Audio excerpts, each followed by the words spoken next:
2010 से 2014 के बीच में जब अफगानिस्तान में वॉर चल रही थी, तब इंडिया ने वहाँ पर ऑब्जर्वेशन के लिए भेजा, स्टडी के लिए भेजा कुछ लोगों को, ये देखने के लिए कि ज़्यादातर कैजुअलिटीज़ जो हो रही हैं आर्मी में वो किस तरह के अटैक से हो रही है। उधर ये पता चला कि ज़्यादातर सोल्जर्स का जो फ्रंट एंड बैक प्रोटेक्शन है उस पर बहुत ध्यान दिया जाता है।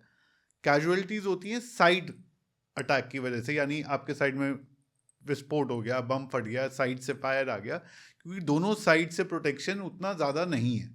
उसकी वजह से एक 360 डिग्री प्रोटेक्शन मैकेनिज्म की बात हुई, वो डेवलप करा गया, जिसमें एक 360 डिग्री आर्मर इंडिया ने खुद से बनाया। उसका नाम 360 डिग्री कवरेज दिया गया, जो बनाई गई। मैं आपको इमेज भी दिखाता हूँ उसकी।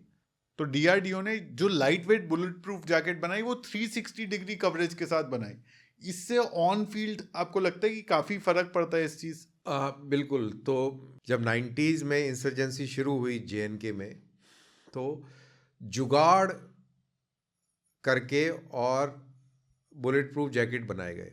जुगाड़ क्या किया गया, टेलर से सिले गए और आगे लोहे की, खालिस लोहे की प्लेट, मेरे ख्याल से 1-1.5 इंच मोटी प्लेट, हाँ, वो आगे एक पॉकेट होती थी, उसको आगे लगा देते थे, और एक पॉकेट पीछे होती थी, पीछे लगा देते थे, बस ये। अच्छा, तो वो दर्जी से जो है कपड़े का वो बनवाई जैकेट, उसमें जेब लगी हुई है, उसमें लोहे की लोहे प्लेट की है। प्लेट लगा दो, थोड़ी सी ऐसी कर्व्ड प्लेट, हाँ, एक आगे एक पीछे, बहुत भारी होती थी, 25-30 किलो की वो पूरी जैकेट होती थी। मेरे ख्याल से 25-30 तो ज़्यादा बोल गया, 15-20 किलो की होगी।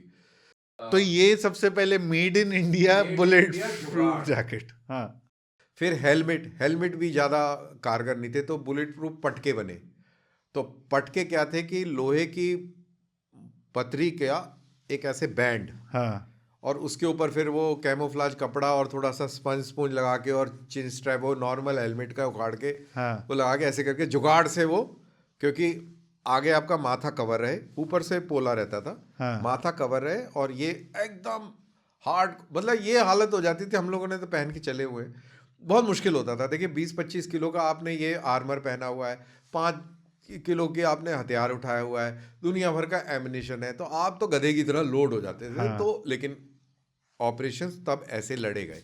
फिर बाद में पॉलीमर वाले इस्तेमाल होने लगे, दैट मटेरियल,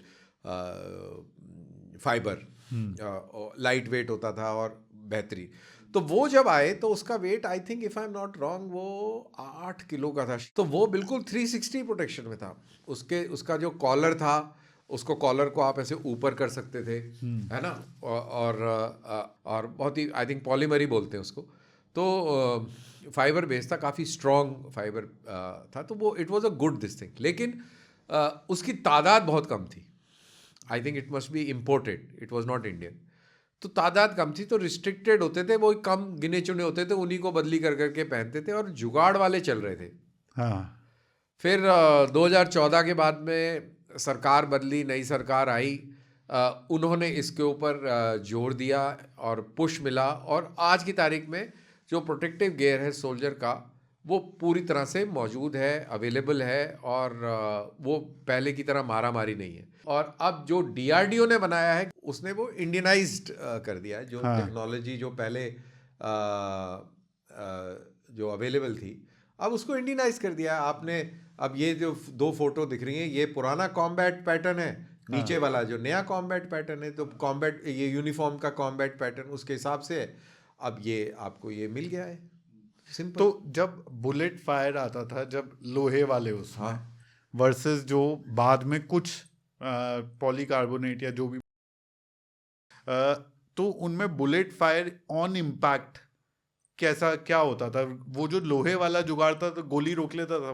खैर हमें तो गोली कभी लगी नहीं, तो हमें नहीं मालूम, बट जिनके लगी है तो वो बोलते हैं कि बहुत जोर का इम्पैक्ट पड़ता था। और वैसे बाय द वे, लोहे के ऊपर इम्पैक्ट पड़ेगा तो तो वो पीछे तो से भी। तो एनर्जी ट्रांसफर होती है, और हाँ, आदमी गिर भी जाता है। It's quite impactful by the way.